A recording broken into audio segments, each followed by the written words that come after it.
is your NPR Life Kit on information, and maybe more importantly, false information, and how to see through it and avoid it. This is something that's obviously taking on new importance during the coronavirus health crisis. I'm Miles Parks with the NPR Politics team. Health officials right now aren't just having to battle an illness with no known cure or vaccine. They're having to fight back against internet trolls and conspiracy theorists. The World Health Organization has labeled it an infodemic, as in information-demic. Experts say this outbreak may be the biggest source of internet misinformation ever. Welcome to the world of fake news. We've all heard the term, but what is it exactly? In this video, we'll talk about what fake news is and isn't. Then we'll look at 7 types of misinformation you might encounter online. And in the next video, we'll ask ourselves why we should care and learn some techniques and tools to help us spot misinformation and avoid spreading it. During the last election, the term fake news was used to refer to something quite specific. Made-up news stories that looked like they came from real news sources. Later, we learned many of these stories were cooked up by troll farms, like the Russian-backed Internet Research Agency. These fake stories were quickly picked up and spread by others on social media, sometimes innocently and sometimes not. Politicians quickly picked up the fake news term and misused it to refer to any coverage they didn't like.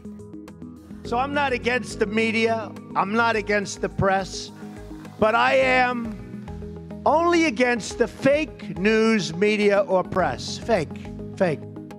Mainstream news organizations like CNN or the New York Times were labeled fake news for publishing articles that showed politicians in a bad light. Soon, the term was used so broadly it lost much of its meaning. Right now, the term fake news is used to mean a lot of things, but what we mean here can also be called misinformation, which is false or inaccurate information.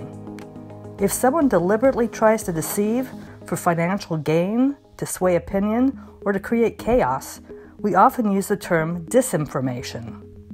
You may have heard other terms as well: propaganda, alternative facts, false rumors, hoaxes, or pranks. Conspiracy theories are another complex form of misinformation. Now let's look at different types of misinformation. Claire Wardle of First Draft News identifies 7 types of misinformation: satire or parody, misleading content, imposter content, fabricated content, false connection, false context, and manipulated content. Understanding the different types of misinformation will help us to look at content with a critical eye and be able to spot potentially false information. The first type of misinformation is satire. Satire makes fun of something in a humorous way. It isn't meant to be seen as fact. It's actually an artistic form often found in novels and plays, and it's been around for a long time. Probably the most well-known satirical site is The Onion, which has been around since before the web, or The Daily Show with its fake reporters. Satire presents a false story as if it was true, as a joke. Most people will know it's a joke, a way of critiquing through humor. The problem starts when people start sharing it, and it loses its context.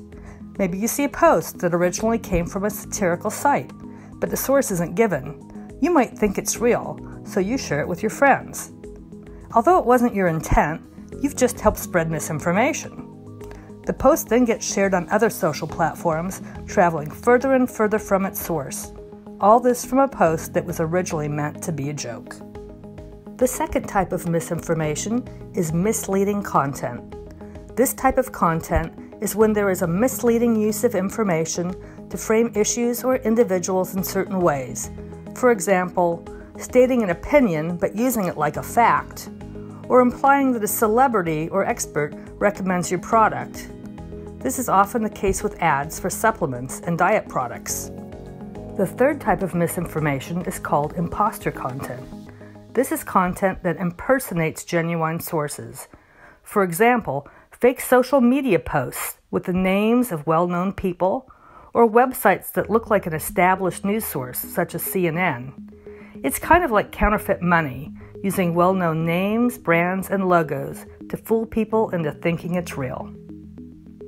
Another type of misinformation is fabricated content. This is truly disinformation. It's made-up content that's 100% false, designed to deceive and do harm.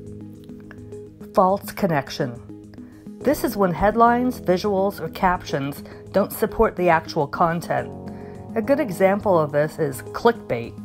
This form of fake news uses intriguing images, often taken out of context, and sensational headlines with words like jaw-dropping and you won't believe this. We all want to click those links sometimes, even though they never deliver on their promise. The goal is usually to boost traffic on websites.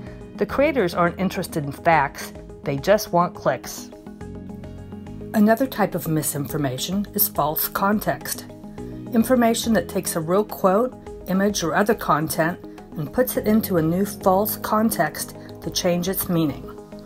It's easy to be fooled by this type of content, especially if it touches on a controversial issue or breaking story, when we're all looking for answers and emotions are running high. The last type of misinformation we'll discuss is manipulated content. This is often a manipulated image or even a video, where something is altered from the original. Parts are added to or deleted from an image with the help of editing software, such as Adobe Photoshop or Premiere. Videos can be altered using conventional techniques like speeding, slowing, cutting, or restaging. This video posted by the Politics Watchdog Facebook page has more than 28,000 shares and 1.2 million views. It shows Pelosi speaking at the Center for American Progress Ideas Conference on May 22nd. But when compared to the Washington Post's verified feed of the same event, it is clear the Facebook video is playing at 75% of the original speed. We want to give this president the opportunity to do something historic for our country. We want to give this president the opportunity to do something historic for our country. Old footage can be spliced together with video of another event to change meaning. Often you can tell that an image is manipulated, but not always. Technologies like artificial intelligence are making it easier for anyone to create convincing fakes, especially in creating so-called deep fake videos, where AI is used to swap faces, making it possible to literally put words in someone else's mouth. For instance, they could have me say things like, Killmonger was right, or Ben Carson is in the sunken place, or, how about this, simply, President Trump is a total and complete dip. Now, you see, I would never say these things, at least not in a public address, but someone else would. Someone like Jordan Peele. This is a dangerous time. Moving forward, we need to be more vigilant with what we trust from the internet. It's a time when we need to rely on trusted news sources. In this video, we've looked at definitions and different types of fake news. Because that phrase has been so overused, we prefer the term misinformation. In the next video, we'll see why we should care, and we'll learn some techniques and tips to help us spot fake news.